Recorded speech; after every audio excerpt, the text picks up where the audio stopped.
بسم اللہ الرحمن الرحیم۔ السلام علیکم۔ ابا کا کچھ عرصہ پہلے انتقال ہو گیا تھا۔ تب میں بہت چھوٹا تھا، مجھے ان باتوں کی سمجھ نہ تھی، نہ کبھی باپ کی کمی محسوس ہوئی تھی۔ میں 12 سال کا ہوا تو ایک رات میں نے مجھے اٹھا کر بہت مارا اور کہا کہ تجھے شرم نہیں آتی؟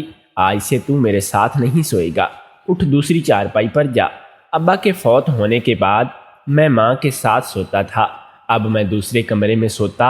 ایک رات ماں کی یاد آئی تو میں اٹھ کر ماں کے ساتھ چارپائی پر گیا، مگر یہ دیکھ کر میری روح لرز گئی۔ ماں کے ساتھ۔ میرا نام دانش ہے۔ جب میں 3 سال کا تھا تب میرا باپ فوت ہو گیا تھا۔ میری ماں نے ہی مجھے ماں اور باپ بن کر پالا تھا۔ ہمارا چھوٹا سا مکان تھا جس میں ایک ہی کمرہ تھا۔ رات کے وقت میں اپنی ماں کے ساتھ سوتا تھا۔ وقت گزرتا گیا اور میں اب 12 سال کا ہو گیا تھا۔ گلی میں نکلتا تو سب محلے والے مجھ سے میری ماں کے بارے میں پوچھتے کہ تمہاری ماں کیسی ہے۔ میں حیران ہوتا سب محلے والوں کو میری ماں کی کیوں اتنی فکر لگی رہتی ہے۔ جب میں ماں کے ساتھ باہر نکلتا تو سب لوگ میری ماں کو بڑی ہی عجیب نظروں سے دیکھتے تھے۔ ایک رات میں سویا پڑا تھا کہ ہمارے کمرے کی کھڑکی جو گلی کی طرف کھلی تھی، کسی نے پتھر مار کر اس کا شیشہ توڑ دیا۔ میری ماں اور میں دونوں ڈر کر اٹھ بیٹھے تھے۔ ماں کو اچانک سے پتہ نہیں کس بات پر غصہ آ گیا۔ وہ کہنے لگی کہ کل سے تم میرے ساتھ نہیں سوگے بلکہ باہر صحن میں سویا کرو گے۔ میں ماں کی بات پر حیران تھا کہ کھڑکی کا شیشہ پتہ نہیں کس نے توڑا ہے اور ماں غصہ مجھ پر نکال رہی ہے۔ خیر میں نے ماں کی بات مان لی اور باہر سونے لگا۔ سردیوں کے دن تھے، مجھے باہر بہت سردی لگتی تھی۔ ابھی اس بات کو 2 دن ہی گزرے تھے کہ ایک رات اماں میرے پاس آئی اور کہنے لگی کہ چلو بیٹا، ہمیں یہ گھر آج ہی چھوڑ کر دوسرے شہر جانا ہے، اب ہمارا یہاں پر رہنا بہت مشکل ہو گیا ہے۔ اماں ہی میری ماں اور باپ تھی، ان کی بات ماننے کے علاوہ میرے پاس کوئی راستہ نہیں تھا۔ میں خوش ہو گیا۔ میں نے کہا کیا مجھے نیا کمرہ ملے گا؟ اماں بولی ہاں، لیکن ابھی ہمیں اسی وقت اس گھر سے جانا ہوگا۔ پھر اماں نے کالے کپڑے پہن کر گھر سے باہر قدم رکھا۔ میرا ہاتھ بھی پکڑا ہوا تھا۔ اماں کسی مردے کی طرح چلتی جا رہی تھی۔ اماں کے پاس ایک بڑا سا بیگ تھا جس میں انہوں نے سارے زیورات اور پیسے وغیرہ ڈال رکھے تھے۔ دور ہی ایک گاڑی کھڑی تھی، یہ شاید ہمارے ہی انتظار میں تھی۔ بیٹھتے ہی گاڑی چلانا شروع ہو گئی۔ اس کا مطلب تو یہی تھا کہ اماں کا جاننے والا تھا۔ گاڑی شہر کی طرف روانہ ہو گئی۔ ہم لوگ رات کو ہی دوسرے گھر میں منتقل ہو گئے تھے۔ یہ گھر شہر میں تھا۔ وہ آدمی ہمیں اس گھر میں چھوڑ کر گیا تھا، پر اماں کا اس آدمی کے ساتھ تعلق کچھ عجیب سا لگ رہا تھا۔ خیر وہ ہمیں جس مکان میں چھوڑ کر گیا تھا، مکان اچھا خاصا بڑا تھا۔ اماں نے مجھے کہا اب ہمیں یہاں پر کوئی خطرہ نہیں ہے۔ پھر اماں مجھے دیکھنے لگی کہ میں چارپائی پر بیٹھا انہیں گھورتا جا رہا تھا۔ اماں یہ سب کیا ہے؟ میں نے روتے ہوئے پوچھا۔ میرے سب دوست گاؤں میں ہی رہ گئے بیٹا، اب تمہاری عمر ایسی تھی کہ تم وہاں نہیں رہ سکتے تھے، ورنہ لوگ تمہیں میرے خلاف کر دیتے۔ اماں کی بات پر مجھے یاد آیا کہ پچھلے دنوں گلی کے نکڑ پر کھڑے ایک لڑکے نے مجھے اور میری ماں کے بارے میں بہت غلیظ باتیں کی تھیں۔ گھر آ کر میں نے اپنی ماں کو سب کچھ بتایا، جس پر میری ماں سوچ میں پڑ گئی اور آج سے یہ سب ہو گیا۔ اماں نے مجھے کہا تھا کہ وہاں سبھی تمہارے ماں کے بارے میں عجیب باتیں کرتے ہیں، تو کیا تم یہ گوارا کرو گے کوئی تمہاری ماں کے بارے میں عجیب عجیب باتیں کرے؟ میں نے کہا نہیں ماں، ایسا تو بالکل بھی نہیں ہے۔ اماں بولی یہاں میں تیری زندگی بہت خوبصورت بنا دوں گی، مگر بیٹا تمہیں محنت کرنی ہوگی اور سکول میں بھی پڑھنا ہوگا۔ اگلے ہی دن اماں نے میرے ایک سکول میں داخلہ کروا دیا۔ میں رات دن پڑھتا رہتا، مجھے کسی چیز کا ہوش نہ رہتا۔ لیکن اماں گھر میں پیسے کہاں سے لاتی تھی یہ تو مجھے بھی نہیں معلوم تھا۔ البتہ اماں کی کچھ عجیب و غریب باتیں جو مجھے اکثر سوچنے پر مجبور کرتی تھیں۔ مجھے ان سوالوں کا جواب نہیں ملتا تھا۔ اماں اب مجھے اپنے کمرے میں سونے نہیں دیتی تھی۔ ایک روز دن کے وقت مجھے اپنے کمرے میں گھٹن محسوس ہونے لگی تو میں باہر آ گیا تو اماں سبزی کاٹ رہی تھی۔ میں نے کہا کہ اماں مجھے چھت پر جانا ہے، مگر اماں نے مجھے چھت پر نہ جانے دیا۔ اماں بولی کہ بیٹا اب تو بڑا ہو گیا ہے اور آس پاس گھروں میں پردے کا مسئلہ ہے، اس سے پہلے کہ کوئی تیری شکایت کرے تو چھت پر مت جا۔ مجھے اماں پر غصہ آ رہا تھا۔ وہ مجھ پر اتنی سختیاں کیوں کر رہی تھی۔ میں نے جب چھت پر جانے کی ضد کی تو اماں کہنے لگی کہ بیٹا تم ابھی نہیں جا سکتے، میری بات کو سمجھنے کی کوشش کرو۔ میں اماں کی بات سے ناراض ہو کر واپس اپنے کمرے میں آ گیا تھا، مگر آج مجھے بے چینی ہو رہی تھی۔ میں جاننا چاہتا تھا کہ اماں ایسی باتوں میں مجھے منع کیوں کرتی ہیں، اور آج واقعی میں میرا دل گھبرا رہا تھا۔ تھوڑی دیر بعد میں پھر اٹھ کر ماں کے کمرے میں گیا۔ وہاں میری نظر دوسری چارپائی پر پڑی تو میں وہیں بیٹھ گیا۔ میں نے کہا میرا دم گھٹ رہا ہے، میں یہی سونا چاہتا ہوں۔ میری نظر پھر دوبارہ چارپائی پر پڑی۔ جب میں نے غور سے دیکھا تو کہا اماں یہ چارپائی تم نے کس لیے رکھی ہے؟ یہاں تو باقاعدہ بستر بھی رکھا ہے، تکیہ بھی ہے۔ اماں میری بات سن کر گھبرا گئی اور بولی کہ بیٹا یہ میں نے ویسے ہی رکھی ہے۔ مگر کیوں اماں، اس چارپائی پر کون سوتا ہے؟ تو مجھے تو اپنے کمرے میں آنے نہیں دیتی۔ میری بات پر میری ماں مجھ سے خفا ہونے لگی۔ تو مجھ پر شک کر رہا ہے؟ بیٹے میں نے یہ چارپائی کس مقصد کے لیے رکھی ہے، اس پر تیرے ابا کی روح آتی ہے۔ ابا کی روح اماں اتنی تو تہمت پرست نہ بنو۔ میں نے اپنی ماں سے تو یہ کہہ دیا تھا، اب میرا شک مزید بڑھ گیا تھا۔ بہرحال ہر بار جب میں اماں کی کوئی نہ کوئی نئی چیز دیکھتا تو میرے ذہن میں پچھلی ساری باتیں گھومنے لگتی۔ اماں کی باتوں پر اب میں مزید شک کرنے لگا تھا۔ آج بھی ایسا ہی محسوس ہو رہا تھا کہ آخر اماں نے اپنے کمرے میں دوسری چارپائی کیوں بچھا رکھی ہے؟ ایک چارپائی پر تو سویا جا سکتا ہے، پھر خدا جانے کہ کیا وجہ تھی کہ اماں دوسری چارپائی رکھ کر یہاں سوتی تھی۔ بہرحال میں چپ ہو گیا۔ میں نے سوچ لیا تھا کہ اب اماں کی باقی چیزوں پر بھی نظر رکھوں گا، چھت پر بھی جاؤں گا، پر اس سے پہلے ہی ایک ایسا واقعہ میرے ساتھ ہو گیا جس نے میرے ذہن کو مزید مشکوک کر دیا۔ اماں کی حقیقت کھل کر میرے سامنے آ گئی تھی۔ ہوا یوں کہ ان دنوں اماں سے چھپ کر میں ایک ورکشاپ پر کام کرنے لگا تھا۔ مجھے اور کوئی کام نہیں آتا تھا کیونکہ میں زیادہ تر پڑھائی ہی کرتا تھا، پر اب میں کچھ ہنر سیکھ کر پیسے کمانا چاہتا تھا۔ میں چاہتا تھا کہ زندگی کی گاڑی بھی آہستہ آہستہ چلاؤں تاکہ اماں پہ زیادہ بوجھ نہ بنوں۔ نہ جانے اماں پیسے کماتی کیسے تھی، یہ راز آج تک مجھے معلوم نہیں ہوا تھا، پر میں یہ ضرور جاننا چاہتا تھا کہ اماں کو پیسوں کی ضرورت ہوتی ہے۔ وہ پائی پائی کا حساب اسی لیے کرتی ہے کیونکہ اس کے پاس پیسے کم ہوتے ہیں۔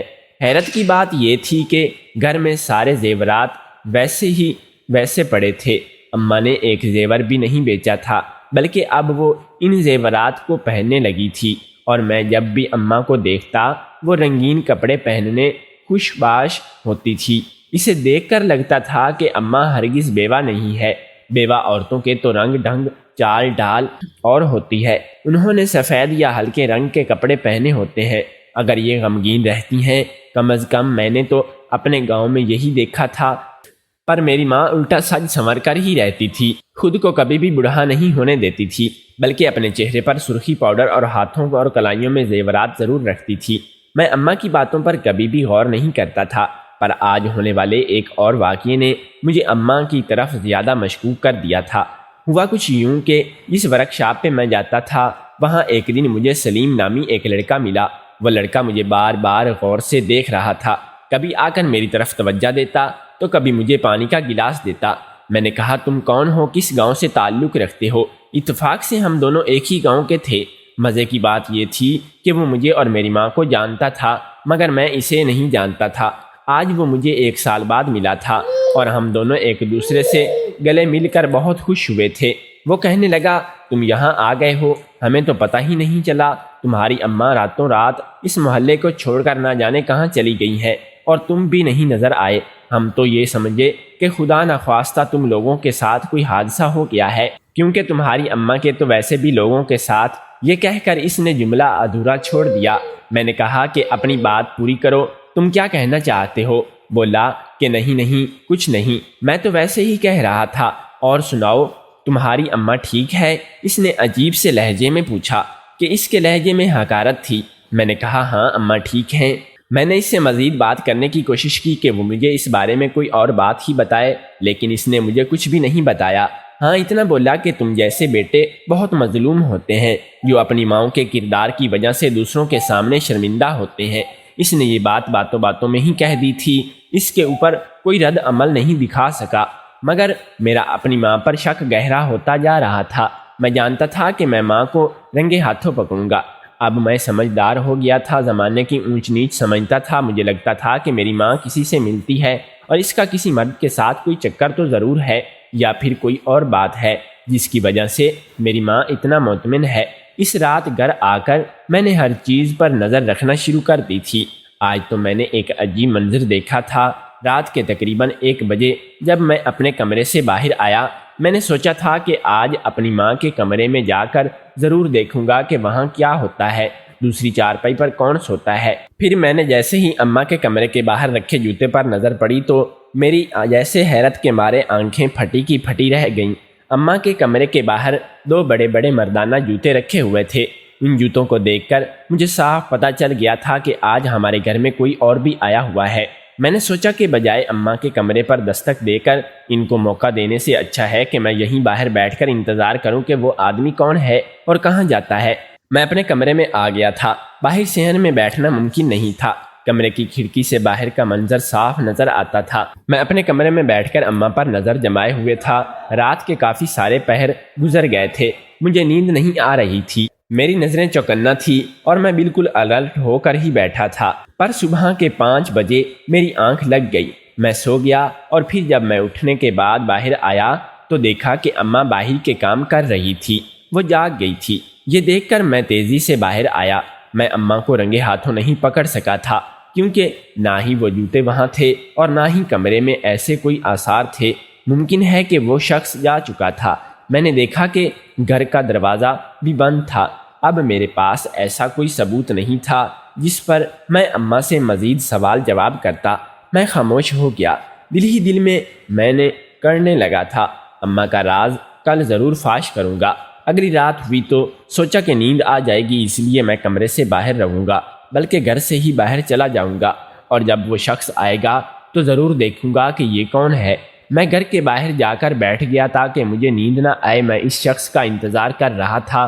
پھر سوچا کہ اماں مجھے دیکھ لے گی۔ میں گھر کے اندر آ کر صحن میں بیٹھ گیا۔ ابھی مجھے یہاں بیٹھے 10 منٹ ہی گزرے تھے کہ میری ماں اپنے کمرے سے نکل کر میرے پاس آ گئی۔ اس نے مجھ سے پوچھا کہ دانش بیٹا، تم اتنے پریشان کیوں ہو؟ کیا بات ہے؟ مجھے نہیں بتاؤ گے؟ میں چپ کر کے بیٹھا رہا۔ تب ماں میرے بہت قریب آ گئی اور اس بار ماں نے جو بات مجھے کہی تو میرے پیروں تلے سے زمین نکل گئی۔ اماں بولی کہ بیٹا، میں سب جانتی ہوں کہ تم کتنے دنوں سے مجھ پر پہرا دے رہے ہو۔ تم جاننا چاہتے ہو کہ میرے کمرے کے باہر جوتے کس کے ہیں، میں سرخ کپڑے کیوں پہنتی ہوں اور وہ زیور کس لیے پہنتی ہوں۔ اماں کے منہ سے یہ ساری باتیں سن کر میں حیران رہ گیا۔ اماں، آپ کو میری ہر بات پتہ ہے؟ ماں نے مسکرا کر مجھے دیکھا اور بولی، تجھے کیا لگتا ہے کہ میں نہیں جانتی کہ تیرے دل میں کیا ہے؟ بیٹا، میں تیری ماں ہوں، سب سمجھتی ہوں۔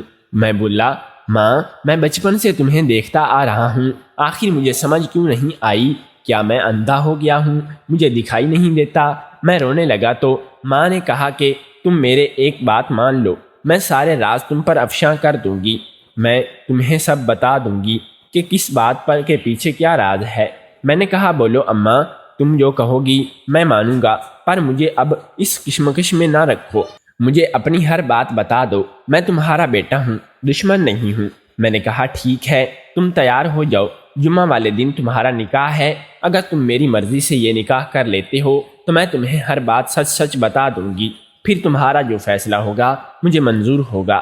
میں ماں کو حیرت سے دیکھنے لگا۔ میں نے مزید کوئی سوال نہیں کیا اور ماں کی بات مان لی تھی۔ اب مجھے جمعے کے دن کا بے چینی سے انتظار تھا۔ میری عمر اب 17 سال ہو چکی تھی اور اماں میری شادی کر دینا چاہتی تھی، پر کس سے یہ میں نہیں جانتا تھا۔ جمعہ والے دن اماں مجھے گاڑی میں بٹھا کر بڑے سے گھر میں لے گئی۔ وہاں پر بہت سارے سیکیورٹی گارڈ بھی تھے جنہوں نے میرا استقبال کیا۔ وہاں مجھے اور اماں کو ایک بڑے کمرے میں جا کر عزت سے بٹھایا گیا۔ میرے سامنے 7 نوجوان آ کر بیٹھے اور بولے، تم اس شادی سے کوئی اعتراض تو نہیں ہے؟ میں نے نفی میں سر ہلا دیا۔ تم ہماری بہن کو خوش رکھنا، ہم تمہاری ہر طرح سے مدد کریں گے۔ میں نے ہاں میں سر ہلا دیا۔ میں نہیں جانتا تھا کہ اماں میری اس لڑکے سے شادی کیوں کروانا چاہتی تھی جس کے 7 بھائی ہیں۔ خیر، تھوڑی ہی دیر کے بعد نکاح نامہ میرے سامنے لایا گیا جس پر میں نے دستخط کر دیے۔ یوں صبا میری بیوی بن گئی۔ اب صبا میں کیا نقص تھا؟ یہ جس کی وجہ سے ان 7 بھائیوں نے اس کی شادی مجھ سے کی تھی، یہ تو مجھے شادی کے بعد معلوم ہوا کہ صبا ایک ٹانگ سے لنگڑی تھی اور کوئی نوجوان اس سے شادی کرنے کو راضی نہیں تھا۔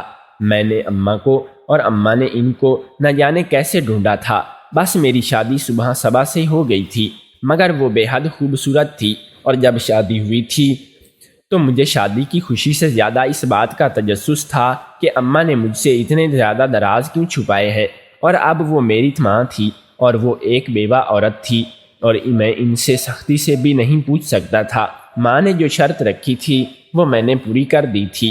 جو میری بیوی اپنے کمرے میں بیٹھی تھی، میں ماں کے پاس آیا، کہا کہ اماں، اب اگر آپ نے مجھے سارے راز نہیں بتائے تو میں بھی آپ کی کوئی بات نہیں مانوں گا۔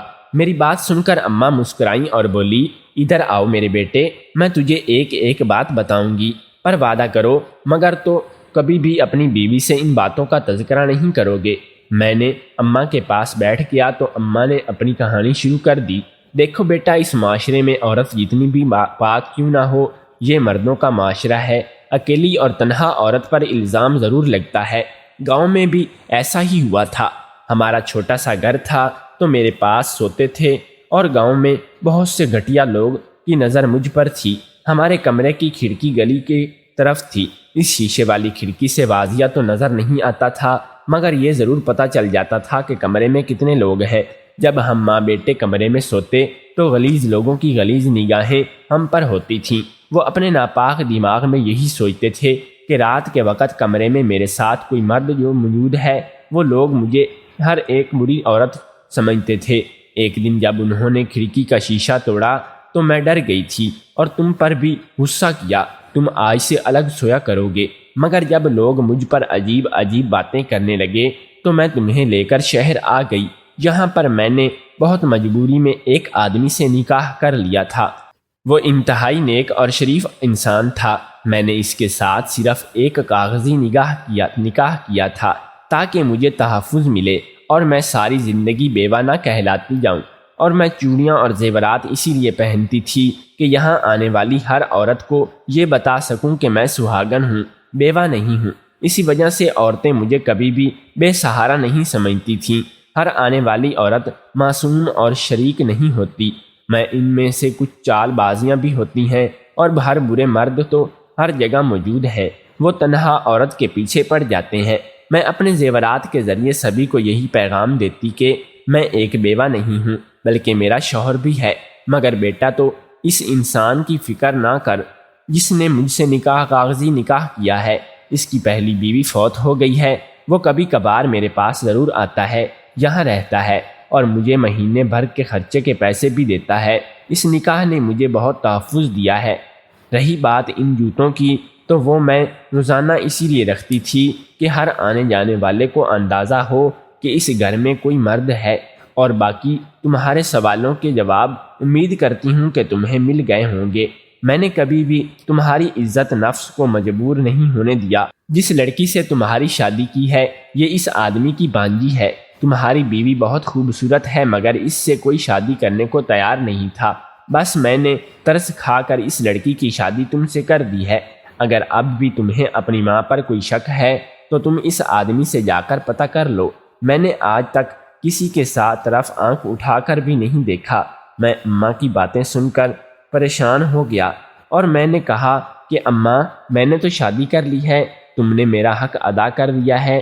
تم چاہو تمہیں تمہارے شوہر کے پاس چھوڑ آتا ہوں۔ میں اتنا تنگ دل بھی نہیں کہ میں اپنی ماں کی خوشیوں پر رکاوٹ ڈال کر اپنی جھوٹی غیرت کو تسلیم دوں۔ میری بات سن کر ماں رونے لگی اور بولی، بیٹا، میں تمہیں اکیلا چھوڑ کر کہیں نہیں جاؤں گی، لیکن دوبارہ تم کبھی مجھ پر شک مت کرنا۔ تمہاری ماں اکیلی اس زمانے سے لڑی ہے، پر میں نے جس کے لیے لڑی تھی وہ تم ہو۔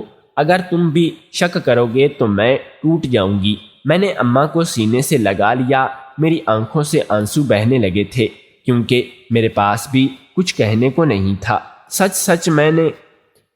سچ ہے کہ اس معاشرے کی عورت واقعی مظلوم ہے، چاہے وہ اپنے آپ کو ثابت کرنے کے لیے سالوں کیوں نہ لگا دیں، اس پر شک ضرور کیا جاتا ہے۔